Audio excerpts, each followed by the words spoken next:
Nu ką, dienelė šiandien visokia, mašina išvažiavo praustis, tai mes iš po vakar turėjom blogą starto poziciją, startavom su bagiais kartu, leido kas minutę ir šiandien kokią 30-40 km buvo greita, tai reikėjo apsilenkti, po to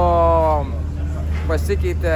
važiavimas, tai važiavome jau į kalnus, tai pradėjo lyti ir ten siaura, daug posūkių ir bagiai vėl pasivijo, mumis apsilenkė, tai toks biški lenktyniavimas šiandieną buvo, tai starto pozicija buvo bloga, tai biški maišė tą greitą rezultatą parodyti ir po to iš niekur važiavom ir prakirtom vieną padangą, sustojom, norėjom pasikeisti greitai, bet kai visada kažkas atsitinka, ratas vis kaip pasakyti, molinas, Oriolis atsuko, bet viduje užstrigo varžtai, negalėjo išimti ir vėl prisukti, tai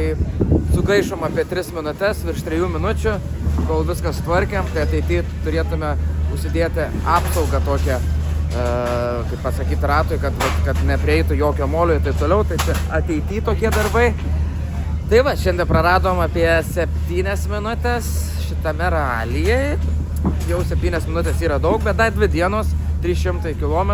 ir paskutinę dieną 100 bus km, tai visko gali būti, šiandien daug mašinų buvo apsivertusių, tikrai buvo lengva padaryti klaidą, nes lijo, tai įdomi buvo pasakyta aplinka ir greičio ruožas, kažkur žvyrkelis, kažkur molis, tai tikrai stabdymo taškai skyrėsi, bet viskas gerai, esam čia, važiuojam, renkam tašką po taško ir, kaip sakoma, vėl rytoj nauja diena ir žiūrėsim, kaip seksis, tai iki.